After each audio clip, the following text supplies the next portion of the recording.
the Wolfless Omega, found him shot, protecting his twin pups. Unaware he was the Alpha King. Fate doesn't knock, Guinevere.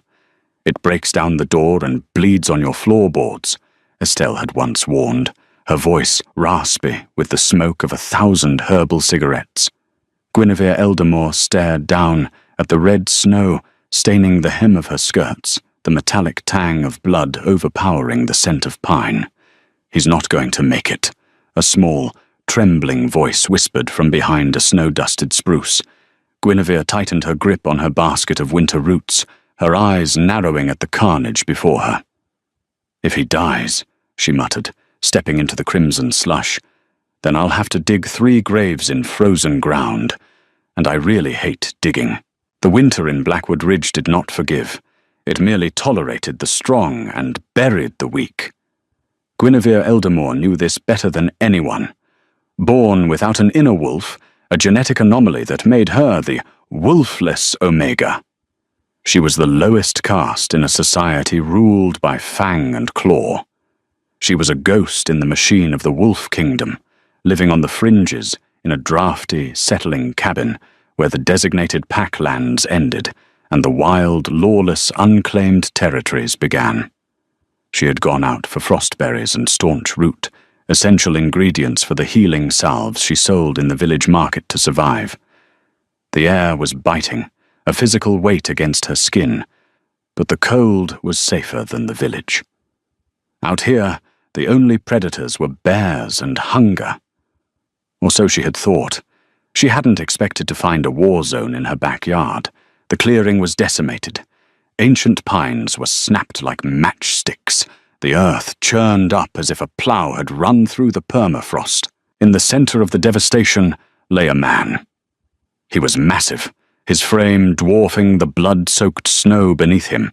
He wore tattered tactical gear, the Kevlar shredded not by machinery, but by claws, huge, unnatural claws. But it was what, or who, he was shielding that stopped Guinevere's heart. Curled into the curve of his broken body were 2 children, no older than 5.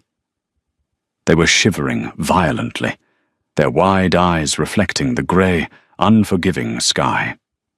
They were pristine, untouched by the violence that had ravaged their protector, a testament to the brutality with which he had fought.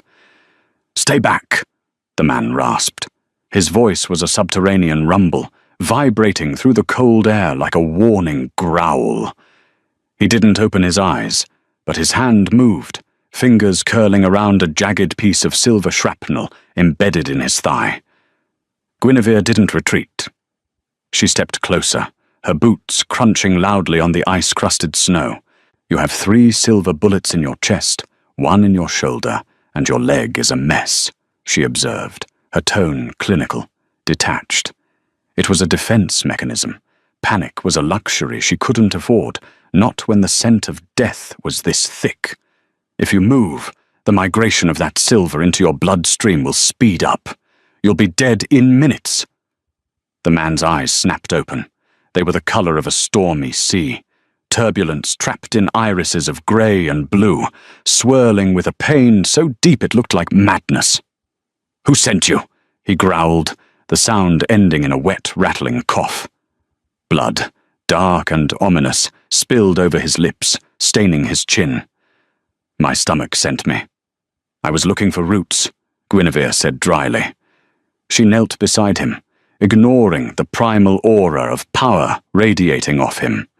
Even dying, he felt like a thunderstorm about to break, a pressure that would have forced a shifter to their knees. But Guinevere had no wolf to submit. "If I wanted to kill you, I'd just let the cold do it. It's much cleaner." She looked at the children, twins. 1 boy, 1 girl. They had the same storm-grey eyes as the man, wide with a terror that no child should ever know. The girl was clutching the man's tactical vest so hard her knuckles were white, burying her face in the ruined fabric. Are you the witch?" the little boy asked, his voice trembling, his breath puffing out in small white clouds. "I'm a herbalist," Guinevere corrected, pulling a thick wool blanket from her oversized gathering basket. "And you two are freezing." "Don't touch them," the man snarled, trying to rise. His arms shook, muscles straining against the poison coursing through him. The veins in his neck bulged, black lines tracking the spread of the silver nitrate. "I'm not the one you need to worry about," Guinevere said, her gaze snapping to the tree line. The wind had shifted. It carried the scent of sulfur, exhaust, and processed wolfsbane, the signature of the Hunters Guild, or worse, rival shifters using illegal rounds. "Whoever did this to you, they're circling back. I can hear the engines." The man went rigid. He heard it too, the distant, hornet-like roar of snowmobiles cutting through the valley. "Can you walk?" she asked, though she knew the answer. "I can fight," he lied, gritting his teeth. "Right. You can fight the snow angels, maybe," Guinevere said, standing up and brushing the snow from her knees.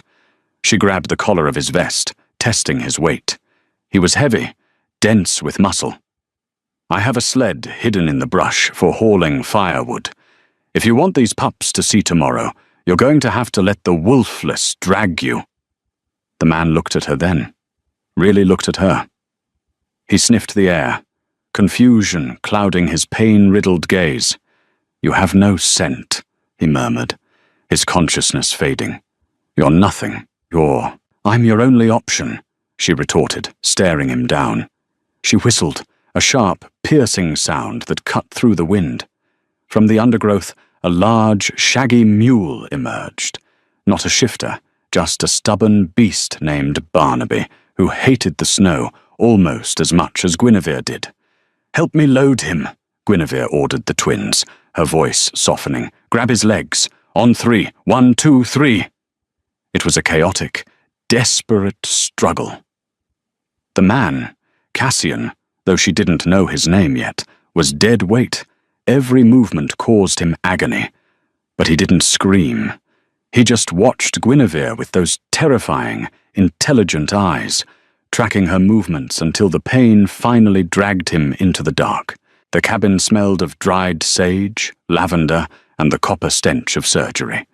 It was a small space, cluttered with drying herbs hanging from the rafters and jars of strange liquids lining the shelves, but it was warm.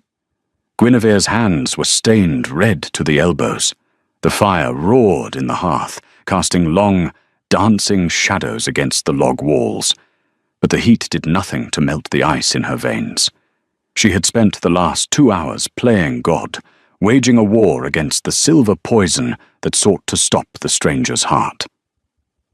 "Pass me the forceps," she commanded softly, not looking up from the ruined flesh of the man's shoulder.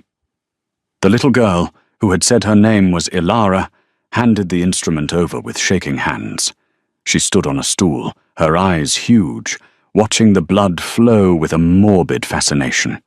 The boy, Finn, was sitting on the edge of the bed, wiping his father's forehead with a damp cloth, his small face a mask of fierce determination. "Is Daddy going to wake up?" Finn asked, his voice barely a whisper. "He's stubborn," Guinevere muttered, digging the metal tip into the puckered wound. The silver burned his flesh, sizzling on contact, sending wisps of acrid smoke into the air. People this stubborn usually survive just to annoy everyone else. She extracted the bullet, a heavy, engraved slug, and dropped it into a metal bowl. Clink. It was the fourth one. The sound was like a church bell in the quiet room. "Why can't he heal?" Ilara whispered, tears finally spilling over. "He always heals. He's the strongest." "Silver nitrate," Guinevere explained, her voice steady as she focused on stitching the wound with a needle threaded with sterilized gut. "It blocks the wolf's regenerative abilities. It poisons the blood, stops the cells from knitting together. I've given him a poultice of drawing root and activated charcoal to pull the toxin out, but his body has to do the rest." She tied off the suture with a practiced knot and stepped back, wiping her forehead with her forearm, careful not to smear blood on her face. The stranger lay pale and still on her bed, his chest rising and falling in shallow, hitching breaths. He took up the entire mattress, his feet hanging off the end. His scars told stories of 100 battles, claw marks, burned tissue, old bullet wounds. This wasn't a rogue. Rogues were scrappy, thin, desperate. This man was built like a fortress. His hands were calloused from weapons, not just survival. "You two need to eat," Guinevere said, turning to the cast-iron stove where a venison stew was bubbling. "I added immune-boosting mushrooms. It will help with the shock." "We aren't hungry," Finn said stubbornly, crossing his arms. "If you don't eat, you'll be too weak to help him when he wakes up," Guinevere lied smoothly. "He'll need water, and someone to change his bandages. Weak helpers are no helpers at all." That got them. They practically ran to the small wooden table, scrambling onto the benches. As they ate, Guinevere examined the tactical vest she had cut off the man. The material was high-grade military weave, expensive and rare, capable of stopping standard rounds. There were no insignias, no pack markings. That was intentional. Someone had gone to great lengths to be anonymous. Inside one of the hidden pockets, sewn into the lining, she felt a hard lump. She ripped the seam and pulled out a heavy signet ring on a thick chain. She held it up to the firelight. It was black iron, cold and heavy, embossed with a crest she didn't recognize, a raven clutching a crown of thorns. It felt ancient, buzzing with a dormant energy that made her fingertips tingle. "That's Daddy's," Ilara said, her mouth full of stew. "He says it's for when we go home." "Where is home?" Guinevere asked casually, slipping the ring into her apron pocket. The twins exchanged a look, a practiced, fearful look that spoke of secrets kept too long. "We don't know," Finn said quietly. "We move a lot.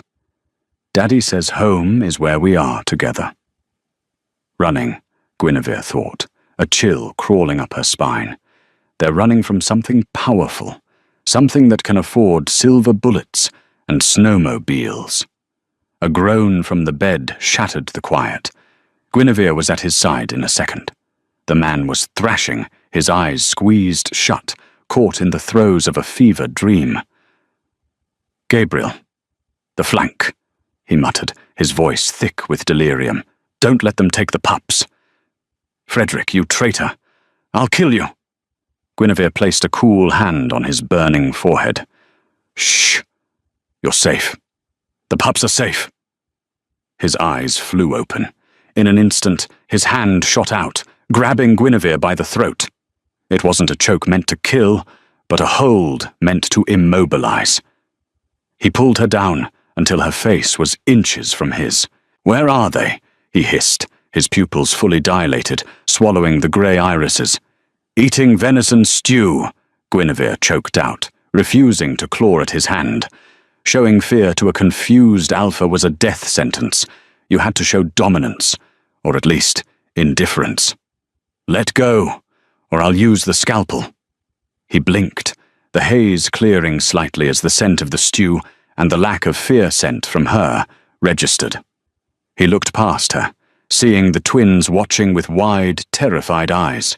His grip loosened, and he dropped his hand, falling back against the pillows with a groan of frustration and weakness. "You," he breathed, recognizing her, the Wolfless. "Guinevere," she corrected, rubbing the red marks forming on her neck. "And you're welcome. I didn't ask to be saved." "Your children didn't ask to be orphans," she snapped. The harshness of her tone surprised him. Most Omegas cowered before Alphas. Wolfless ones usually groveled in the dirt. "You lost a lot of blood. The silver is out, but you need to rest. If you tear those stitches, I'm not sewing you up again. I have better things to do."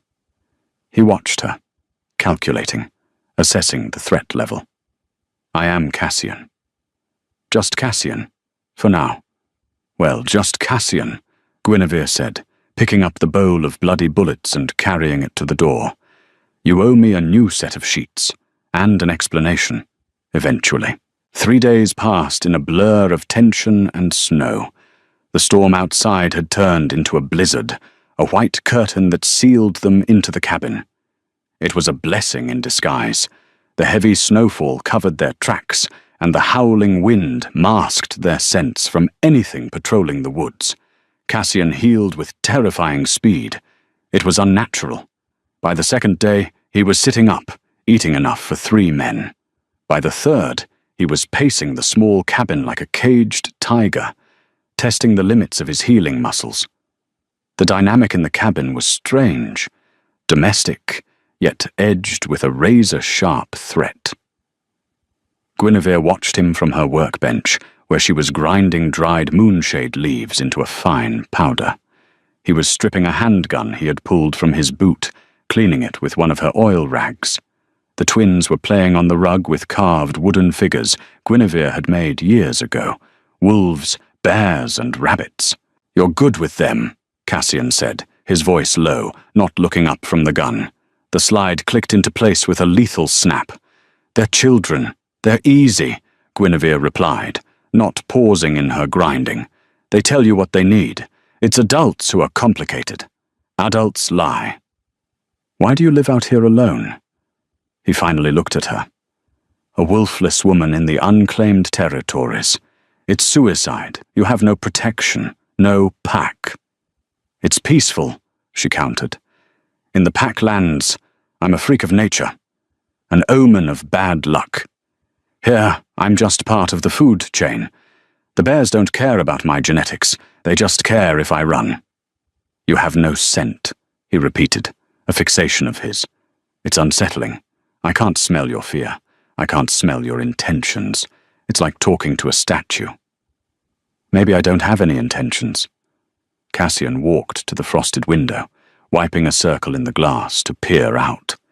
He was shirtless, the bandages stark white against his tanned skin.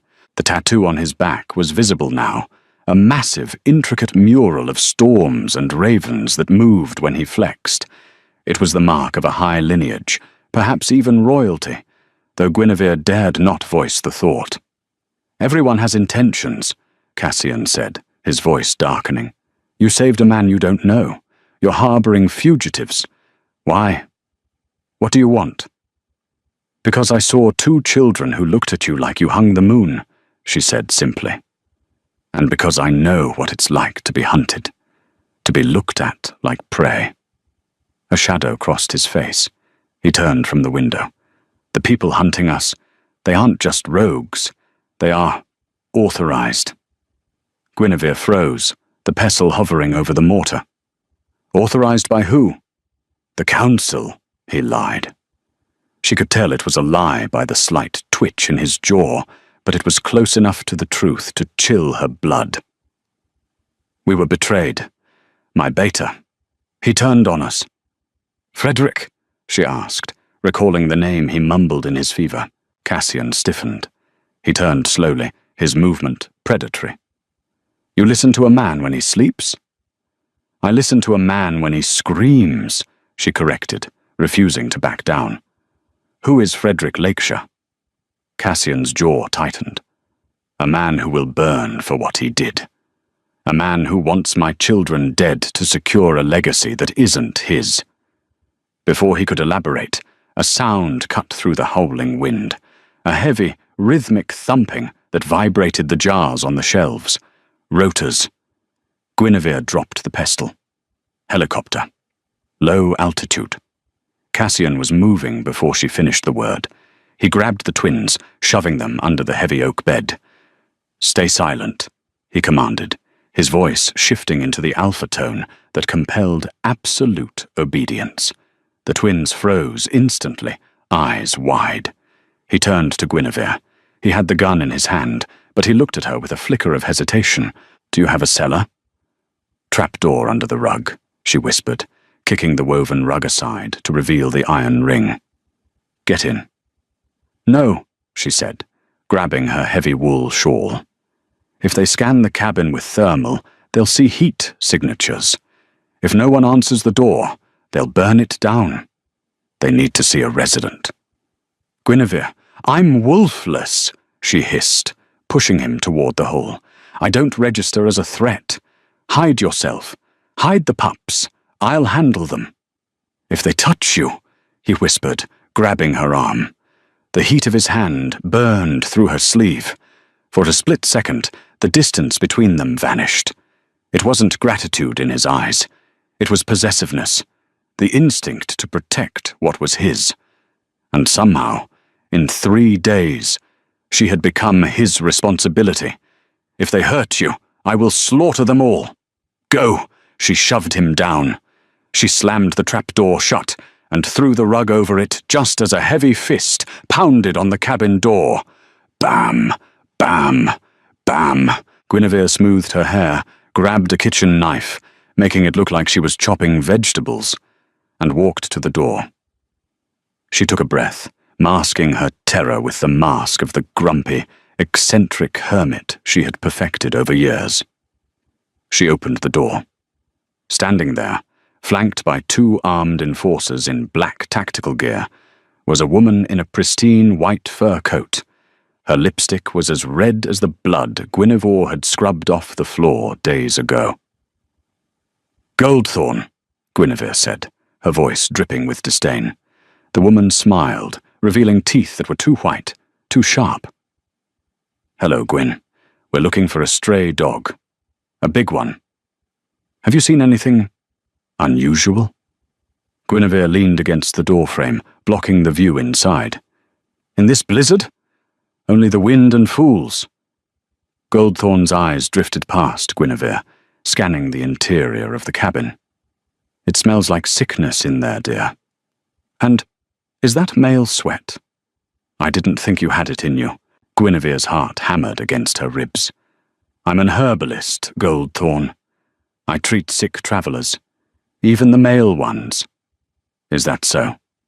Goldthorn stepped closer, the scent of expensive perfume and rotting lilies wafting off her. "Then you won't mind if we come in and take a look." It wasn't a question. Guinevere tightened her grip on the knife handle hidden behind the door. Beneath the floorboards, she knew Cassian was listening, the gun trained on the ceiling, waiting for the first scream. "Come in then," Guinevere said, stepping back. "But wipe your feet. I just mopped." The cabin door creaked open, admitting a gust of freezing wind that swirled the snow across the threshold. But colder than the wind was the woman who stepped inside. Goldthorn. She brought with her the overwhelming scent of synthetic lilies and rot, a perfume meant to mask the stench of the blood she spilled for a living. She peeled off a pristine white leather glove, her eyes sweeping the room with the precision of a hawk spotting a field mouse. 2 enforcers squeezed in behind her, their bulk filling the small space, assault rifles held at low ready. They smelled of wet dog and processed adrenaline. Guinevere didn't retreat. She stood by the iron stove, her hand resting near a heavy glass jar of powdered nightshade. It was a bluff. She couldn't weaponize it fast enough to stop 3 shifters, but the weight of the glass steadied her trembling hands. "Cozy," Goldthorn drawled, running a manicured finger along the edge of the rough-hewn wooden table. She inspected the dust on her fingertip with a grimace. "Dusty, but cozy, like a grave." "State your business, Goldthorn." "My tea is getting cold," Guinevere said, her voice flat, devoid of the deference usually afforded to high-ranking alphas. "My business is the crown, darling. We're hunting a traitor, a man who stole something very precious from the capital." Goldthorn turned, her heels clicking ominously on the floorboards. Her gaze landed on the trash bin Guinevere hadn't had time to empty. She walked to it, picking up a piece of gauze stained with dark arterial blood using 2 fingers. "Heavy bleeder. This is fresh, and it smells expensive." The air in the room grew heavy, suffocating. The silence from beneath the floorboards was deafening to Guinevere, though she prayed the thick, bare hide rug muffled the heartbeats of the 3 fugitives huddled in the dark cellar. "A woodcutter," Guinevere lied, the fabrication slipping easily from her tongue, practiced over years of hiding her own secrets. Axe slipped, nearly took his foot off. I patched him up and sent him on his way an hour ago. An hour ago? Goldthorn raised a sculpted eyebrow. In this storm? He'd be dead before he reached the tree line. He was a shifter. He'll heal. Guinevere shrugged, turning to stir her tea, feigning indifference. Or he won't. I'm paid to stitch, not to babysit. Survival is his problem. Goldthorn dropped the bloody gauze back into the bin and stepped closer to Guinevere. The woman was an alpha female, radiating a dominance that usually made Omegas drop to their knees and expose their throats. But Guinevere just stared back. Her lack of a wolf made her immune to the biological pressure, a fact that always infuriated high-ranking shifters. To them, she was a blank space where a soul should be. You know, Gwyn, Goldthorn whispered, leaning in until Guinevere could see the pores beneath her heavy foundation. Frederick Lakeshire has placed a bounty on this man's head that could buy you a castle in the Sunlands. You could leave this hovel. You could be someone. You could buy a new history. I am someone, Guinevere replied coldly, her eyes locking onto Goldthorn's. I'm the person who knows which tea will cure your headache and which one will stop your heart in 3 beats. Would you like a cup? Goldthorn's eyes narrowed into slits. For a second, violence hung in the air like static electricity. The enforcers shifted, fingers tightening on their triggers. Then Goldthorn laughed, a sharp, brittle sound like breaking glass. You're entertaining, Wolfless. Useless but entertaining. She turned to her men, her amusement vanishing instantly. Check the perimeter. Burn the woodshed if you have to. If the dog is out there, flush him out. She walked to the door, pausing with her hand on the latch. Her gaze drifted down to the rug. The corner was slightly askew. Guinevere's heart slammed against her ribs. She knows. Goldthorn tapped her chin, considering. Then she shrugged. If you see him, Guinevere, don't try to be a hero. He's a monster. He killed the king, you know. She opened the door and swept out into the snow, the wind howling as if to chase her away. Guinevere didn't move until the roar of the snowmobiles faded into the distance. Only then did she lock the door, slide the deadbolt, and collapse to her knees, ripping the rug back with frantic hands. She yanked the trapdoor open. Cassian was there, crouched in the darkness, his body curled protectively over the twins. His gun was pointed directly at her face. He lowered it slowly, his chest heaving. His eyes were glowing, a luminescent, terrifying violet that lit up the cramped cellar. She lied, he growled, climbing out and pulling the weeping children up with him. I didn't kill the king. I know, Guinevere breathed, offering a shaking hand to pull Ilara up. Because you are the king. The revelation hung in the air, heavier than the smoke from the fireplace. Cassian froze mid-step. The twins, sensing the shift in atmosphere, clung to his legs, burying their faces in his pants. He looked at Guinevere, really looked at her, stripping away the layers of the herbalist to find the woman beneath. He saw not just a healer, but a strategist. How long have you known?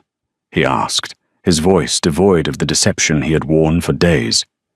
It was the voice of a man used to commanding armies, yet currently stripped of everything but his truth. The ring, Guinevere said, walking to the window to check the blinds, her movements sharp and jerky. The crest of the raven and thorns. It hasn't been worn by anyone but the monarch since the Great War. And then, the violet eyes. Only the royal bloodline carries the violet fire.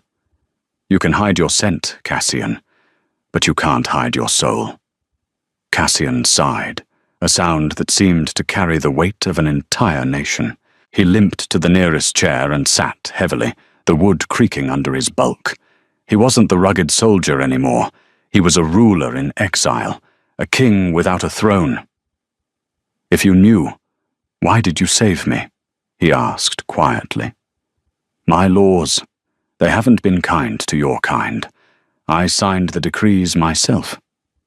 Your laws pushed me to the edge of the world, Guinevere said, turning to face him. Her anger was there, simmering, but controlled, a cold flame. You banned the Wolfless from the cities. You claimed we were genetically impure, weak, a contagion to the pack.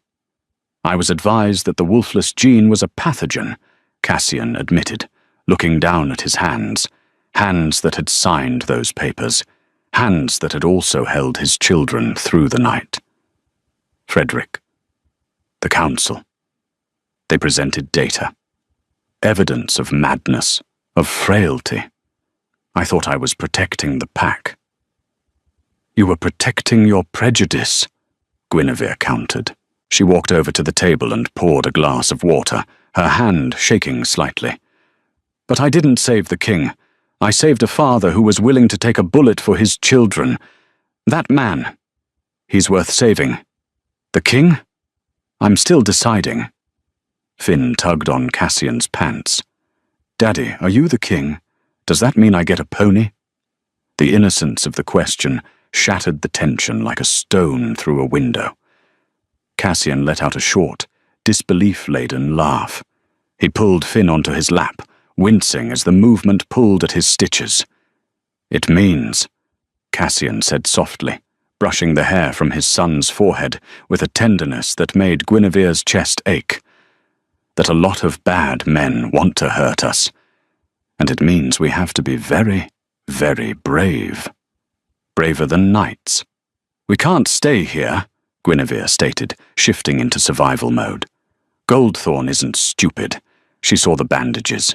She felt the heat in the room. She'll come back with a torture crew, not just 2 grunts. We have to leave before sunrise. The pass is blocked by snow, Cassian said, rubbing his temple. We'll never make it to the Loyalist territories in the east. It's a death march. We aren't going east, Guinevere said, pulling a map from a high shelf.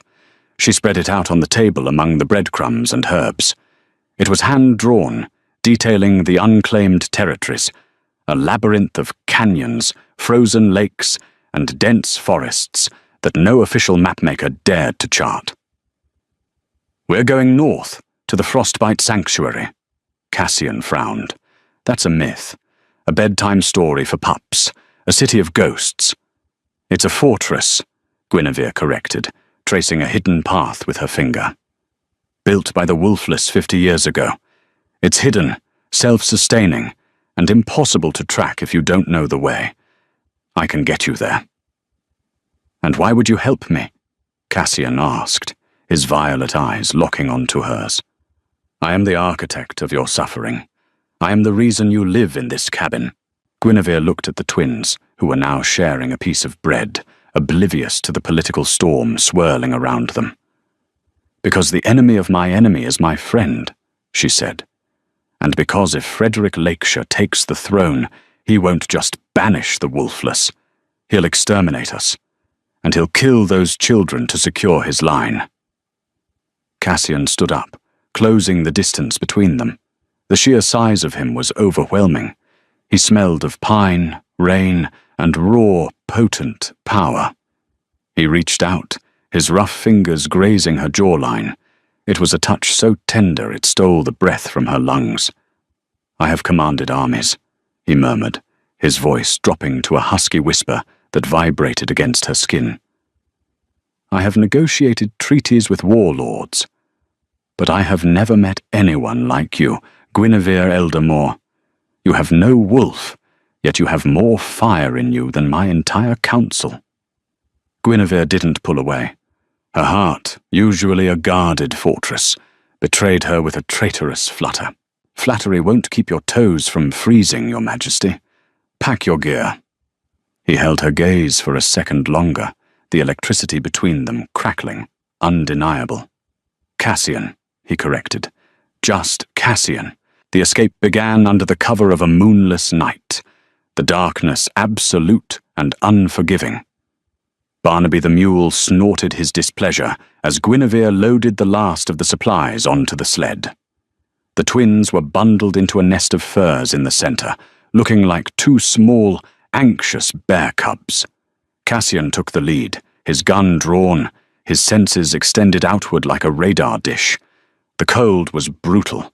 It was the kind of cold that solidified breath in the lungs and turned eyelashes into ice. Every step was a battle against the deep drift. They moved in silence for hours, navigating the dense pine forest. Guinevere guided them through game trails and frozen stream beds, avoiding the main roads where Frederick's patrols would be waiting.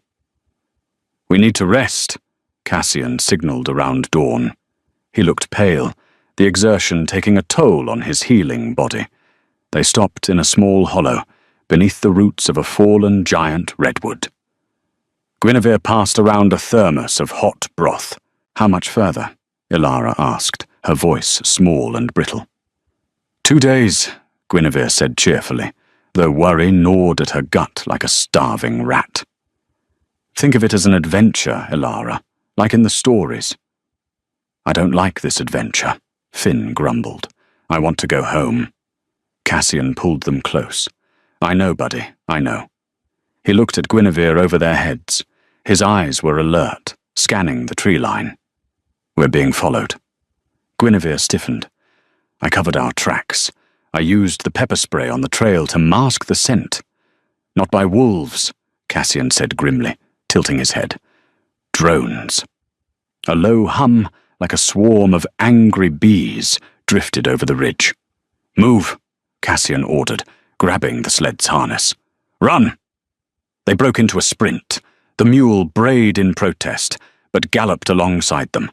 The hum grew louder, turning into a mechanical shriek.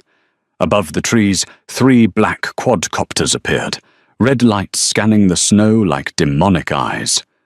Thwip, thwip, thwip. Bullets kicked up the snow around them. "Get to the trees!" Guinevere screamed, shoving the mule toward the denser canopy. Cassian spun around, raising his handgun. He fired 3 shots in rapid succession. Bang! Bang! Bang! One of the drones exploded in a shower of sparks and plastic, spiraling into a snowbank. "Go, I'll draw their fire!" Cassian roared. "No!" Guinevere shouted.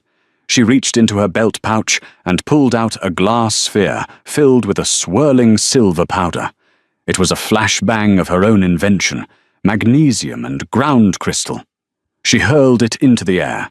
Crack! A blinding white light detonated, washing out the forest in pure brilliance. The sensors on the remaining drones were overloaded. They wavered, spinning erratically, crashing into the branches. "Now!" Guinevere grabbed Cassian's arm. They scrambled down a steep ravine, sliding on the ice, the sled skidding dangerously. They hit the bottom of the gully, breathless and bruised, but they weren't alone. Blocking the other end of the ravine was a figure. He was tall, lean, and wearing a long grey coat that looked too clean for the wilderness. He held a long sword that glowed with a faint, blue rune light. Frederick Lakeshire. He smiled, a slow, predatory expression that chilled Guinevere more than the wind. Flanking him were 6 elite guards in full transformation, massive, hulking wolves with steel armor plating bolted to their flanks. "Did you really think you could run from me, Cassian?" Frederick called out, his voice smooth and cultured. "And with a wolfless guide? How quaint. A king and his pet." Cassian stepped in front of Guinevere and the sled. He was wounded, exhausted, and outnumbered. But as he straightened his spine, the air pressure in the ravine dropped. The snow around his feet began to melt from the sheer heat of his aura. "Take the children," Cassian said to Guinevere, his voice calm, terrifyingly calm. "Run." "There is nowhere to run," Frederick laughed. "Give me the crown, Cassian, and perhaps I will let the little mutts live as pets." Something in Cassian snapped. He didn't shift. Instead, he let out a roar, a sound that wasn't human. It was a wave of kinetic force. The Alpha command. "Kneel!" The 6 wolf guards faltered, Their instincts screamed at them to submit to the king. They whined, lowering their bellies to the snow, fighting their own bodies. Frederick, however, just smirked. He tapped a metal device on his ear. "Technology, my old friend. Frequency dampeners. Your voice is just noise to us." He signaled, and the wolves shook off the command, their eyes turning red with chemically induced rage. They charged. "Guinevere, go!" Cassian screamed. But Guinevere didn't run. She saw the trap closing. She saw the death coming for the man who had looked at her with respect, not pity. She pulled her hunting knife. "I don't take orders from kings," she muttered. She slapped Barnaby's rump, sending the mule and the screaming twins bolting up a narrow deer path to safety. Then she turned back to the fight. Cassian met the first wolf mid-air.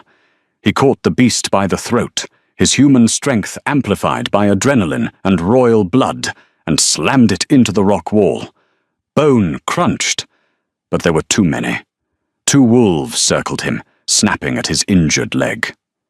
Frederick watched, amused, stepping closer to finish it. Guinevere saw her opening, not for violence, but for chaos.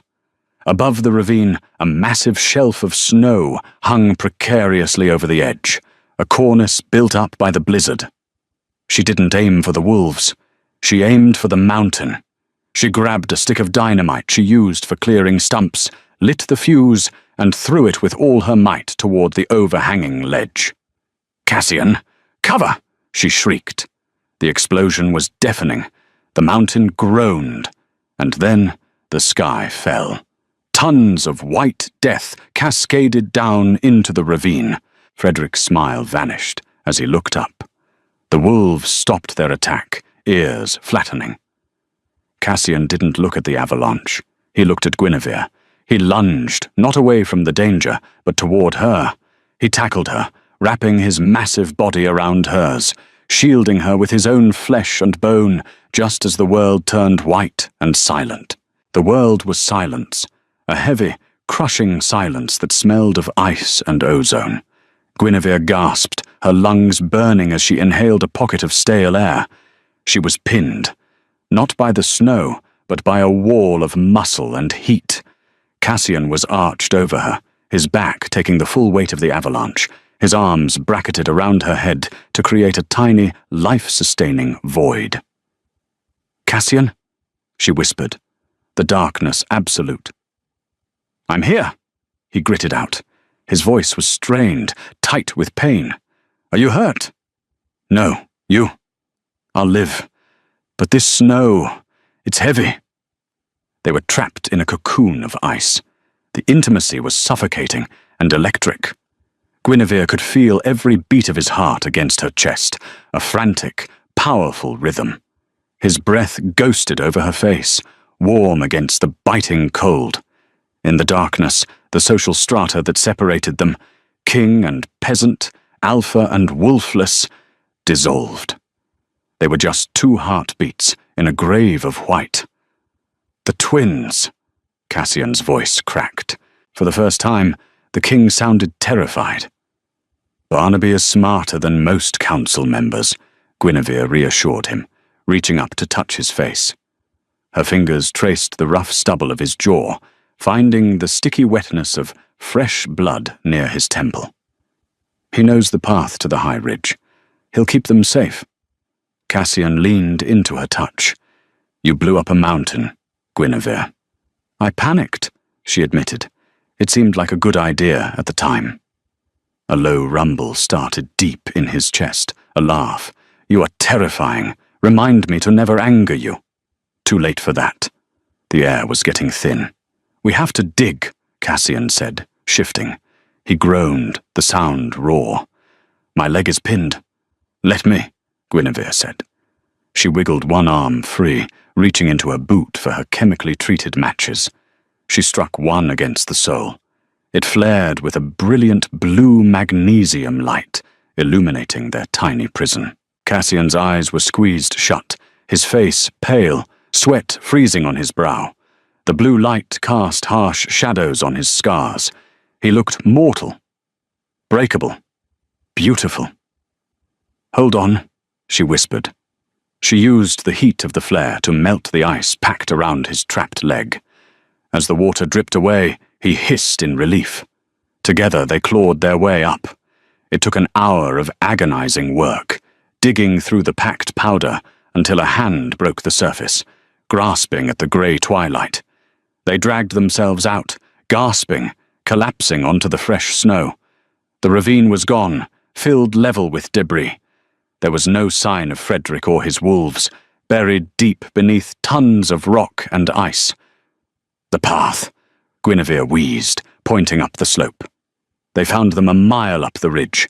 Barnaby was huddling under a rocky overhang, the twins tucked into his shaggy flank for warmth. When Finn saw Cassian limping through the snow, the scream of joy shattered the desolate quiet. "Daddy!" Cassian fell to his knees, catching both children as they barreled into him.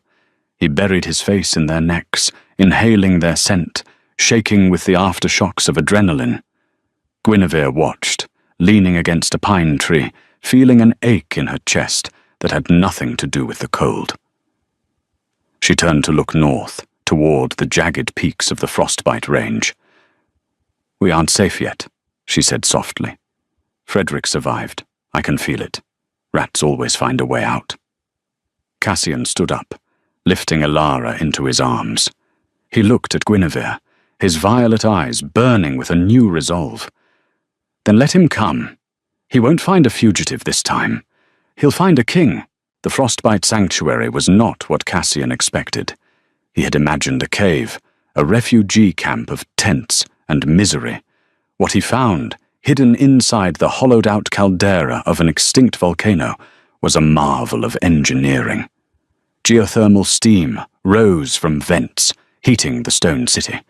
Buildings were carved directly into the obsidian rock, reinforced with steel and glass. Wind turbines spun silently on the ridges. It was a fortress of science, built by the very people the Wolf Kingdom had discarded as useless. "Welcome to the unwanted," Guinevere said, as they approached the massive steel gates. Guards in white winter camouflage intercepted them. They didn't hold spears or swords. They held high-powered pneumatic rifles. They were wolfless, men and women without the brute strength of shifters, but with the dangerous, sharp eyes of survivors. "Halt!" a woman with a scar running through her eyebrow commanded. "State your business." "I am Guinevere Eldermore. I bring travelers seeking asylum." The guard's eyes widened. "Eldermore, we thought you were dead. The council says a lot of things," Guinevere cut in. "Open the gate, Octavia. We have wounded."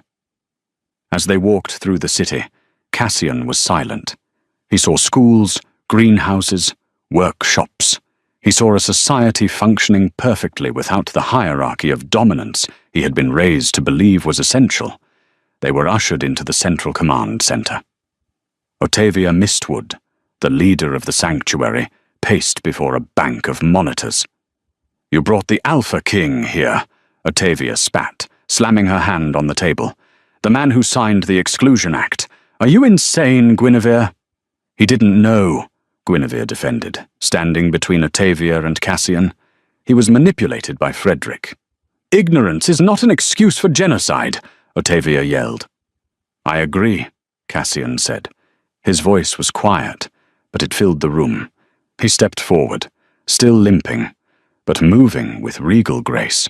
He lowered his head, a gesture of submission no Alpha ever showed to a Wolfless. "I was blind. I let fear dictate my rule. I cannot undo the past, but I can offer you a future." "And what future is that?" Octavia sneered. "Alliance," Cassian said. "Frederick is coming. He has tech-enhanced wolves that ignore the Alpha voice. You have technology. I have the crown.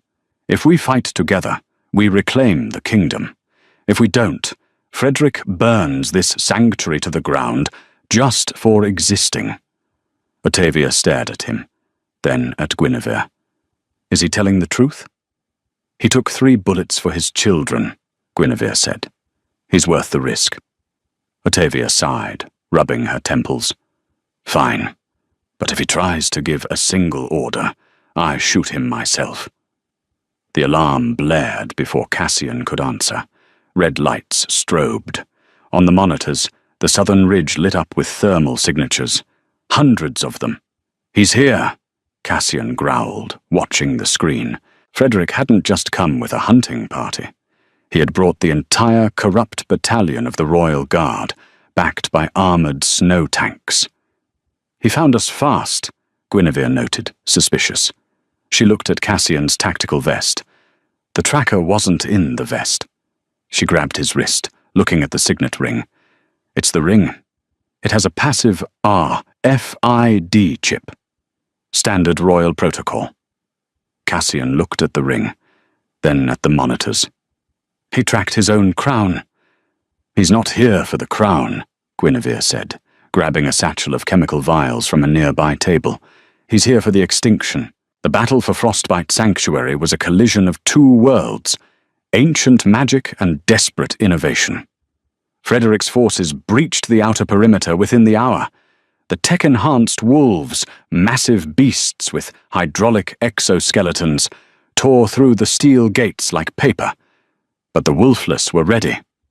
Guinevere crouched on a catwalk overlooking the main plaza, a pneumatic rifle in her hands.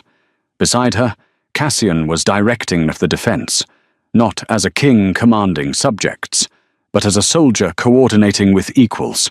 "They're pushing the left flank," Cassian shouted into a radio. "Otavia, trigger the steam vents." Below, geysers of scalding steam erupted from the floor, blinding the advancing wolves. The Wolfless snipers, wearing thermal goggles, picked them off with tranquilizer darts loaded with concentrated wolfsbane. But Frederick was relentless. He strode into the plaza, his long coat billowing. He wasn't hiding behind his men anymore. He held a scepter topped with a jagged crystal, a device that emitted a high-frequency pulse that dropped shifters to their knees in agony. Cassian groaned, clutching his head as the sound hit him. The few shifter refugees in the sanctuary collapsed, bleeding from their ears. "Pathetic," Frederick laughed, his voice amplified. "Beasts pretending to be men, and men pretending to be beasts." He pointed the scepter at Cassian. "End him." 3 massive wolves, their eyes glowing red with the mind-control drugs, lunged at the incapacitated king. "No!" Guinevere dropped her rifle and grabbed a heavy canister from her belt. It wasn't a weapon. It was a distraction. She leaped from the catwalk. It was a suicidal drop, 20 feet down. She landed in a roll, popping up right between Cassian and the charging monsters. She smashed the canister on the ground. A cloud of purple gas exploded outward. It wasn't poison. It was synthesized pheromones, specifically the scent of a desperate, challenging alpha, distilled and concentrated 1,000 times over. The tech wolves skidded to a halt, their biological instincts overriding their cybernetic implants. The scent confused them. They turned on each other, snarling, fighting the invisible alpha. Frederick roared in frustration. "Kill her!" He raised the scepter, aiming a focused beam of sonic energy at Guinevere. Cassian moved, fighting through the pain of the frequency dampener, fueled by a rage that transcended biology. He shifted. Not fully. The silver in his blood still hindered him. But enough. Claws erupted from his fingers. His eyes went supernova violet. He launched himself at Frederick, tackling the usurper. The scepter skittered across the ice. The 2 men brawled, a brutal, ugly fight of fists and teeth. Frederick was fast, trained and uninjured. He drew a silver dagger, driving it toward Cassian's heart. Guinevere saw the flash of metal. She didn't think. She grabbed the fallen scepter. She didn't know how to use the sonic weapon, but she knew mechanics. She reversed the polarity on the crystal housing and jammed the scepter into the nearest steam vent. "Cassian, down!" she screamed. Cassian kicked Frederick away and dropped flat. The scepter overloaded. A shockwave of pure concussive force exploded, shattering the glass of the surrounding buildings and knocking every standing combatant off their feet. The frequency dampener shattered. Silence returned to the plaza. Frederick lay groaning, his coat shredded, the dagger lost. He tried to crawl toward his radio to call reinforcements. A boot slammed down on his hand. Cassian stood over him. He was bleeding from a dozen wounds, his shirt torn, his chest heaving, but he stood tall. The Wolfless have no honor, Frederick spat, looking up at the Wolfless guards circling him. They are weak. They are my people, Cassian said, his voice resonating with the alpha tone, now unhindered. And you are under arrest for high treason, Frederick sneered. You can't hold me. The council is dissolved, Cassian said. He looked at Guinevere, who was dusting off her knees, looking fierce and alive and utterly magnificent. We're rewriting the laws. He held out his hand to Guinevere. She looked at the bloody, scarred hand of the king. Then she looked at his eyes. The violet fire was soft now, tender. She took it. Long live the king, she whispered, a smile tugging at her lips. No, Cassian corrected, pulling her to his side as the twins ran from the bunker to hug his legs. Long live the pack. All of us. The coronation was unlike any in history. There were no golden robes, only winter furs. There was no exclusionary decree. The Frostbite Sanctuary was declared the new capital of the North. Guinevere didn't take a title. She didn't need one. She stood at the king's right hand, the architect of a new age where strength was measured not by the beast within, but by the heart that endured. As Cassian placed the crown upon his head, he looked not at the cheering crowds, but at the woman who had found him dying in the snow and taught him how to truly live. Fate hadn't just broken down her door, it had built them a home. If this story of winter, wolves and defiance captured your heart, please leave a like and share it with a friend who believes in love against the odds. Don't forget to subscribe for more tales of romance and rebellion.